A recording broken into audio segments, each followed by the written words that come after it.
साल 2024 का चुनाव बेहद नज़दीक है और नज़दीक होने के साथ तमाम जो सांसद हैं वो ग्राउंड जीरो पर उतर चुके हैं, मेहनत कर रहे हैं और तरह तरह की बातें अपनी सभाओं में वो बोलते हुए दिख रहे हैं।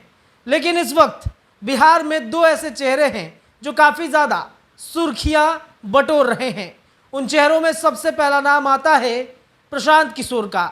चुनावी रणनीतिकार कहे जाते हैं और इन दिनों जनसुराज की वजह से वो काफ़ी लोकप्रियता हासिल कर चुके हैं और इन्हीं लोकप्रियता और इनकी मेहनत के बदौलत का नतीजा है कि उनके द्वारा उनके समर्थित एक एमएलसी हैं अशफाक करीम, उन्होंने सारण निर्वाचन क्षेत्र से, शिक्षक निर्वाचन क्षेत्र से अपना झंडा गाड़ दिया है। और अब इधर दूसरा जो चेहरा है वो बीजेपी के सबसे चर्चित सांसदों में एक राजीव प्रताप रूडी, जो छपरा से वर्तमान में सांसद भी हैं। काफ़ी दिनों से छपरा की धरती पर वो नज़र नहीं आ रहे थे, लेकिन इन दिनों छपरा के साथ साथ बिहार के तमाम ज़िलों में भी वो घूम रहे हैं। इतना ही नहीं, बिहार को संवारने का सपना भी ये दोनों जो हैं लगातार जनता को दिखा रहे हैं। अचानक से ये जो बिहार संवारने का सपना इनके ऊपर सवार हुआ है, ये कोई महज एक संजोग नहीं है, बल्कि ये एक प्री प्लानिंग के साथ उतर रहे हैं। आपको बता दें कि नीतीश कुमार और तेजस्वी यादव जहां विपक्षी एकता को मजबूत करने में लगे हुए हैं, तो वहीं ये दोनों जो जातीय समीकरण होता है उसे मजबूत करने बिहार में उतर चुके हैं। आपको बता दें कि राजीव प्रताप रूडी पहले एक मंत्री भी रह चुके हैं। उनका मंत्री पद जो है वो छीना जा चुका है मोदी कैबिनेट के बाद से।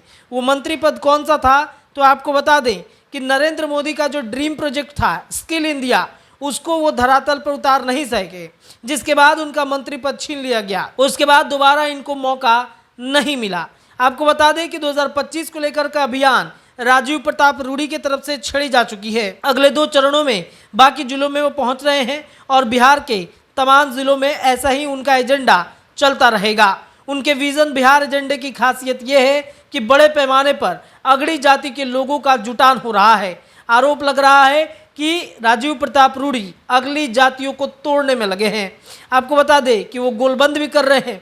हालांकि इस बात को खारिज कर सकते हैं। उनका कहना है कि जब बिहार ही बैकवर्ड है तो बिहार के लोग कैसे फॉरवर्ड हो सकते हैं। और दूसरी तरफ आपको बता दें कि राजीव प्रताप रूडी को बिहार के लिए अब पीड़ा महसूस हो रही है। 1990 के बाद से हर तरफ राज्य की तरक्की के पथ पर आगे बढ़ रहा है। बिहार ही एक ऐसा राज्य है जहाँ 50% से अधिक गरीबी है। 4 करोड़ लोग रोजगार की तलाश में पलायन कर चुके हैं। बिहार की राजनीति 2 ही चेहरों के इर्द गिर्द घूम रही है। विकास की बात किसी को नहीं जचती। बिहार के लिए विशेष राज्य के दर्जे की मांग होती है। और इधर आपको बता दें कि प्रशांत किशोर की जब बात आती है तो चुनावी रणनीतिकार का चेहरा सबके सामने नजर आ जाता है कि ये वही प्रशांत किशोर हैं जिन्होंने नीतीश कुमार को एक बार फिर से मुख्यमंत्री पद पे बैठाया था। वे भी कहते हैं कि पिछले 3 दशकों में बिहार के विकास के लिए किसी ने मुकम्मल कोशिश नहीं की। ऐसा इसलिए हुआ कि समाज जो है वो पिछड़ चुका है। बिहार को बदलना है तो इसे जगाना पड़ेगा। जनता के पास विकल्प ही नहीं बचा है। जनता 2 चेहरों के बीच इधर उधर घूमती नजर आती है। राज्य सरकार का इकबाल खत्म हो गया है। अफसर तो सरकार से डरते ही नहीं है। भ्रष्टाचार चरम पर है। लालू राज में अपराधियों ने जनता को लूटा, अब नीतीश राज में अफसर ही लुटेरा बन गए हैं।